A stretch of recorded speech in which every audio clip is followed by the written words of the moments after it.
Hey guys, welcome back to the channel. I hope you all doing great. तो आज हम बात करने वाले हैं 21st वीक ऑफ प्रेगनेंसी के बारे में कि मेरे साथ क्या क्या हो रहा था एंड कुछ टेक्निकल डिटेल्स। फर्स्टली तो जो बेबी होता है उसका 8.5 इंच तक हाइट हो जाती है एंड अराउंड 350 ग्राम्स तक उसका वेट हो जाता है।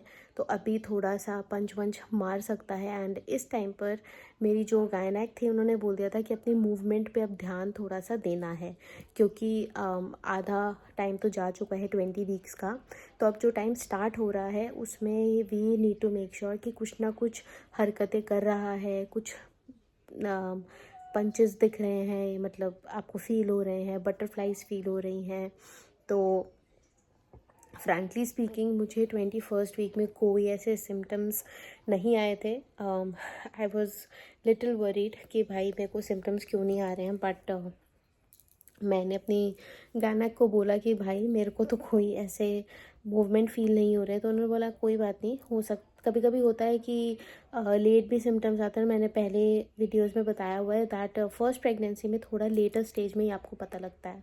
तो मैं ज़्यादा फिर थोड़ा मैं रिलैक्स हुई कि ठीक है, मतलब it's not that big of a deal, but हाँ कुछ ना कुछ मूवमेंट अगर आए तो that's a good sign. But 21st week में मैंने काफ़ी एक वो टॉर्च वाला भी होता है वो भी करके देखा, बट एज सच कुछ मेरे को फील नहीं हुआ मूवमेंट में। एंड आई वॉज क्यूरियस कि भाई कैसी क्या हरकतें होती, क्या फील होता है, क्योंकि मुझे कोई बटरफ्लाई नहीं पता लगती थी या कुछ बबल्स टाइप नहीं लगता था। तो इसीलिए मेरे को था कि यार क्या फ़ील होता है, even I don't know. But हाँ, मेरा जैसे अब तक तो काफ़ी जो स्टमक है काफ़ी टाइट हो गया था, और जो मेरी एपेटाइट थी वो तो बरकरार थी। मेरे को भूख लगती थी, नहीं लगती थी। मेरा हाइपोग्लाइसीमिया भी बरकरार था, मेरा लेवल लो हो जाता था। So I always made it a point कि भाई कुछ ना कुछ तो रखना पड़ेगा। तो मैंने क्या करा, आई स्टार्टेड हैविंग रोटीज़। मैं रोटी ज़्यादा नहीं खाती हूँ। मैं जनरली भी लो कार्ब डाइट पे रहती हूँ, बिकॉज़ आपको सबको पता ही है, मैं काफ़ी सारी वीडियोस में बता चुकी हूँ कि मेरी फैमिली में, चिराग की फैमिली में शुगर की हिस्ट्री रही है।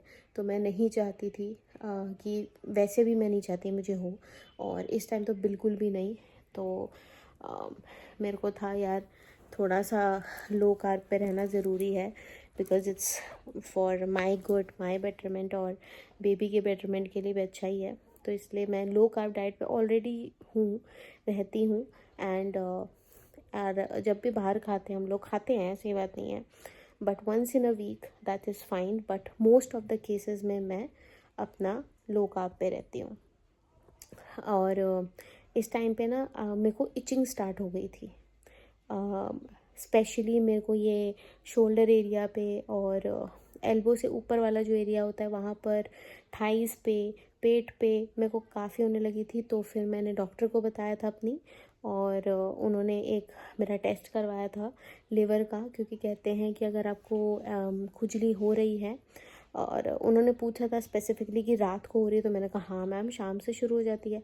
तो उन्होंने कहा था फिर आप ये टेस्ट करा लो, बट वो लिवर का टेस्ट मेरा नॉर्मल आया था, कोई प्रॉब्लम नहीं थी। तो शी सेड हो सकता है कि वेदर के हिसाब से हो रहा हो। तो उन्होंने मेरे को एक वेनूजिया करके लोशन लिख दिया मेडिकेटेड, कि भाई आप ये लगाओ तो उससे थोड़ा सेटल डाउन हो जाएगा। So I started applying that alternate days पे, और उससे थोड़ा मेरे को फ़र्क पड़ा। तो ऑल इन ऑल यही सारी चीज़ें हो रही थी मेरे साथ 21st वीक ऑफ प्रेगनेंसी में। एंड इस टाइम पे वैसे स्ट्रेच मार्क्स भी आने लग जाते हैं, बट मेरे इस टाइम पे कोई स्ट्रेच मार्क्स नहीं आए थे। And I was keeping my skin moisturised very well. तो बस यही है अपडेट 21st वीक का। अब मैं मिलूँगी आपसे 22nd वीक ऑफ प्रेगनेंसी की वीडियो में। तब तक के लिए take care and bye bye.